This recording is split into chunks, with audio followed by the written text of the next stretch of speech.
Assalamualaikum warahmatullahi wabarakatuh. Anak-anak, selamat pagi. Jumpa kembali dengan Bapak hari ini di kelas yang sama, kelas 5, tema 1, subtema 3, pembelajaran 1, lingkungan dan manfaatnya.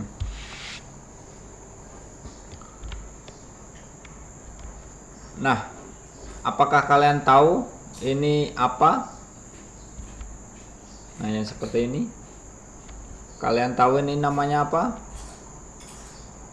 Kalian pernah punya yang seperti ini atau pernah melihat?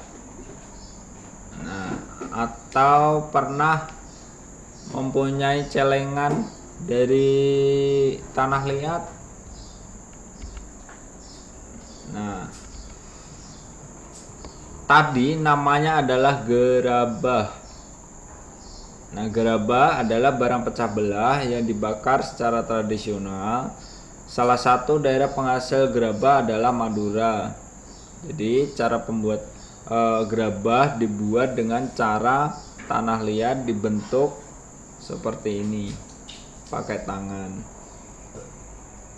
Nah, itu sama halnya dengan kalau kalian misalnya mempunyai celengan dari tanah liat yang biasanya bentuknya ayam, bentuk buah-buahan, stroberi ya.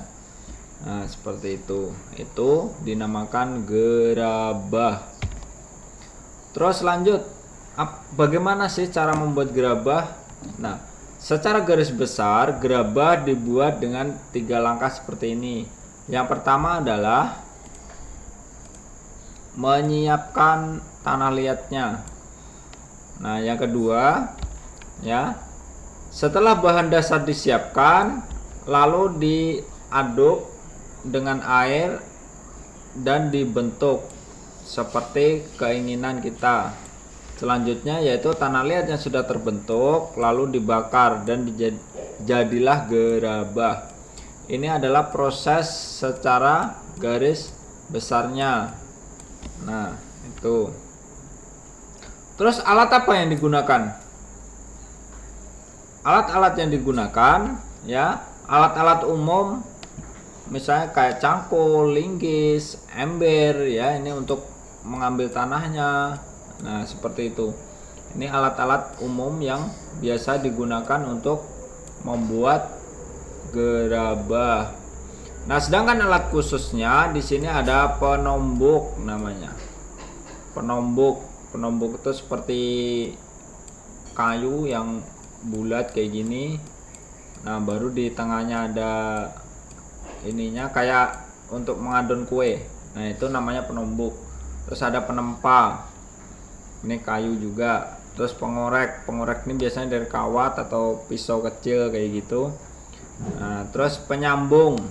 Nah, pengalet, pengajakan, penggabungan, penompal, werkower, nah, pamatong dan pungku. Nah, pamatong ini adalah tali, biasanya dipakai adalah tali kawat. Nah, seperti itu. Ini adalah alat-alat khusus yang dipakai untuk membuat gerabah atau kerajinan dari tanah liat. Nah, ini proses pembuatan gerabah secara detailnya. Yang pertama, siapkan bahan berupa tanah liatnya. Jelas harus ada tanah liatnya plus air ya. Air. Nah, itu yang dipakai untuk membuat tanah liat. Yang kedua adalah mengaduk tanah liat dengan dicampur air. Jadi setelah ada tanah liatnya yang bagus, dicampur dengan air. Nah, seperti itu. Baru kemudian ambil bongkahan dibuat bentuk kasar. Jadi diambil bongkahannya tadi, baru dibuat bentuknya mau berbentuk apa. Misalnya berbentuk kendi ya. Nah, berbentuk kendi.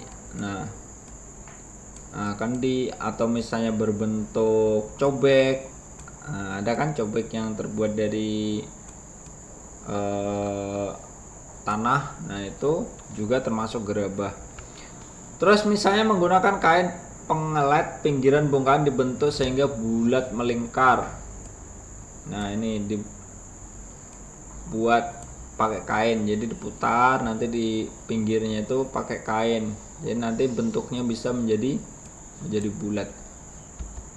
Yang kelima, jika dibuat jenis periuk bibir dan perut dibuat terpisah, setelah jadi perut dan bibir disambung. Periuk ini kayak panci gitulah, jadi ada bibirnya ya, ada bibirnya. Nah, ada bibirnya, baru nanti di sini biasanya besar gitu, bulat. Nah, itu namanya periuk.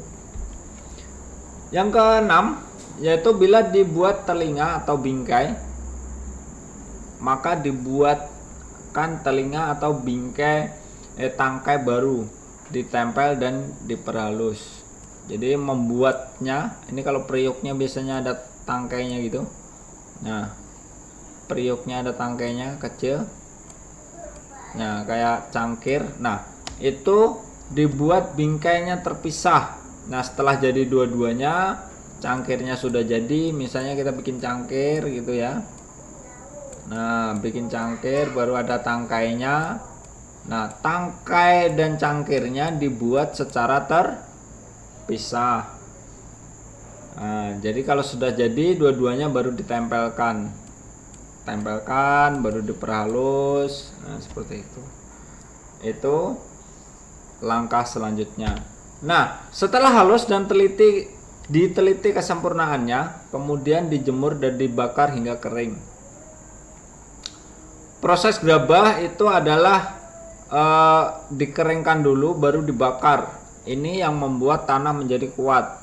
Karena kalau tidak dibakar, tanah mudah pecah.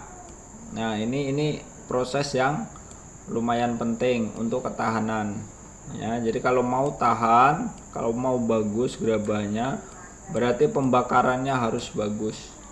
Nah, itu. Jadi teliti dulu apakah ada yang rusak atau tidak. Nah, kemudian dijemur baru dibakar.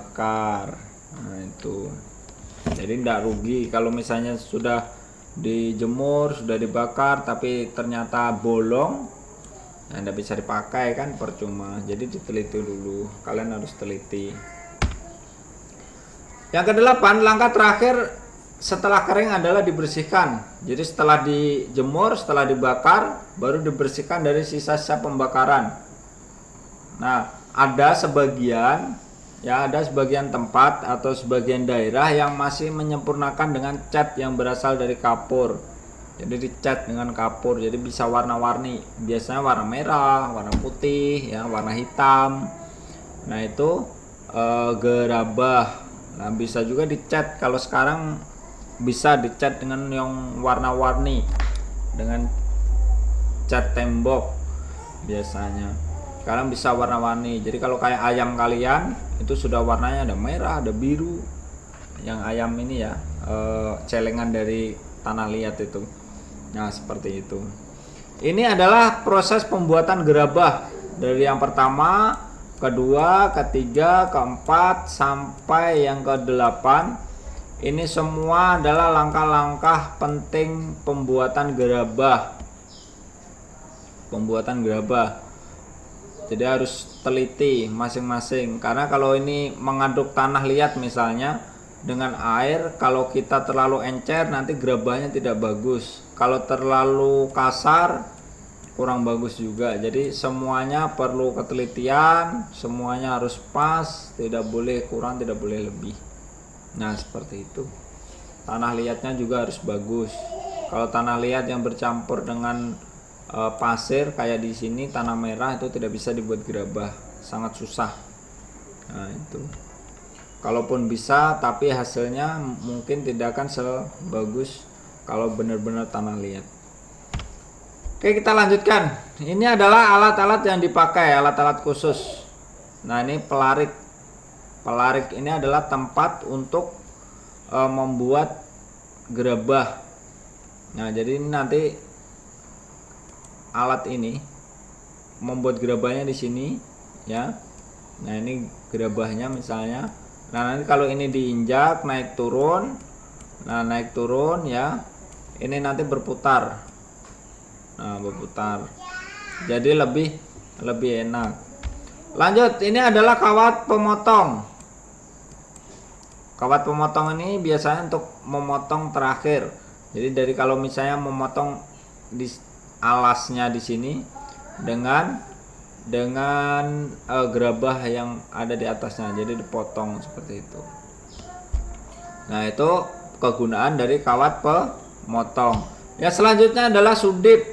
Sudip ini untuk membentuk, biasanya membentuk yang kecil-kecil. Nah, ini sudip ini banyak sekali bentuknya. Ini yang bentuk seperti ini, seperti ya gancu. Nah, ada juga yang sudip misalnya bentuknya nanti kawatnya bulat seperti ini. Nah, ada yang sudip misalnya bentuk kawatnya itu memanjang kayak gini, bulat kawat. Nah, itu banyak sekali bentuknya. Nah, yang ini adalah penombok. Penombok untuk menghaluskan, meratakan. Gitu ya. Nah, lanjut. Hasil proses pembuatan gerabah ya. Ya, ini tadi alatnya. Nah, seperti ini. Ini hasil kasarnya sebelum jadi. Yang tadi Bapak bilang dia berputar ininya ya di sini. Berputar, jadi tangannya diam, nanti dia terbentuk sendiri. Nah, itu cara membuat. Ini nanti diinjak seperti itu. Ini bentuknya seperti ini. Ini aslinya, kalau misalnya aslinya. Ini yang di bagian sini ya. Terus ini yang di tengah ini berputar terus menerus. Nah, ini baru diinjak. Diinjak, nanti dia berputar seperti itu. Nah, ini adalah proses pembuatannya yang pertama. Kalau kita lihat seperti ini. Ini yang kedua, setengah jadi, belum kering ya. Nanti dikeringkan. Nah, nanti dikeringkan, dijemur, diangin-anginkan. Biasanya setelah diangin-anginkan beberapa jam baru bisa dijemur. Karena kalau langsung dijemur, basah-basah langsung dijemur di terik matahari biasanya pecah. Tidak akan bagus hasilnya. Jadi diangin-anginkan di tempat yang teduh ya. Tapi tetap kena angin, di luar ruangan maksudnya, tapi di tempat teduh, tidak di terik matahari. Nah, seperti itu. Nah, ini pengarik kecil nih. Nah, itu ya. Selanjutnya ini setelah diangin-anginkan dan dijemur, ini sudah kering. Ini pembuatannya tadi. Ini yang kedua belum kering ya. Nah, ini yang ketiga setelah dijemur dan diangin-anginkan dan dijemur. Ini sudah kering, sudah setengah jadi. Nah, baru yang terakhir ini sudah setelah dibakar. Ini sudah jadi. Ya. Ini sudah jadi setelah dibakar. Seperti itu. Jadi ada proses yang dilalui. Nah, seperti itu ya. Nah, lanjut. Gerabah telah memberi banyak manfaat. Ya. Gerabah telah memberi banyak manfaat baik untuk pengrajinnya maupun masyarakat pengrajin mendapat pekerjaan. Sedangkan pembeli mendapatkan keuntungan seperti harganya yang murah, anti karat, mudah dibersihkan dan anti polusi.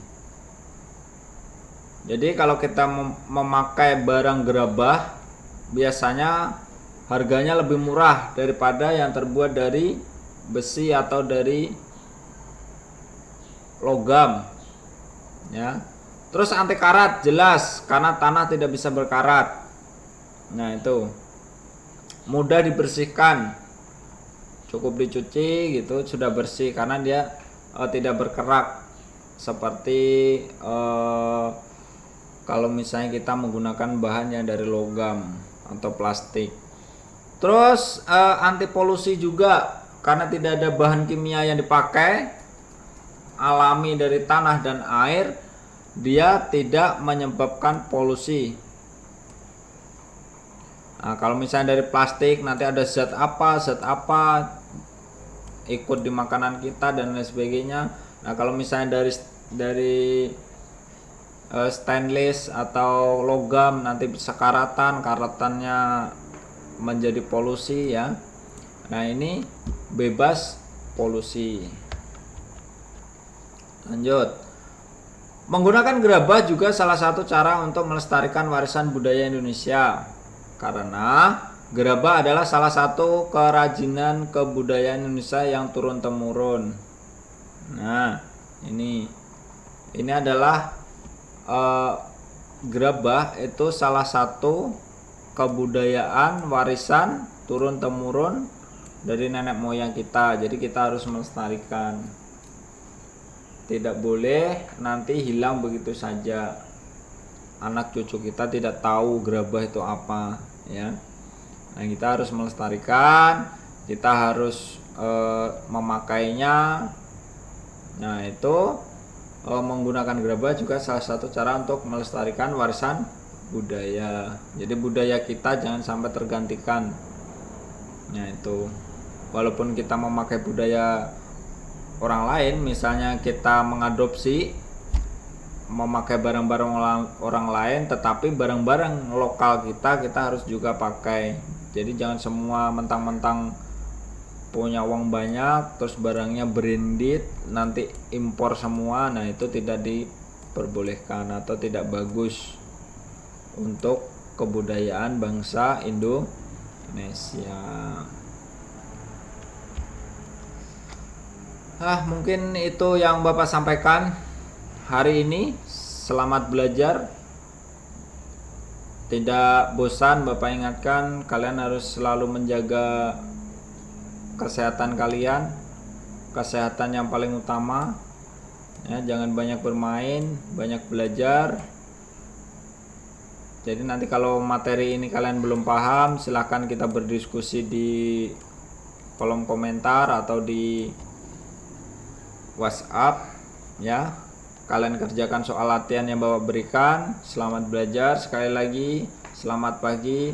Assalamualaikum warahmatullahi wabarakatuh.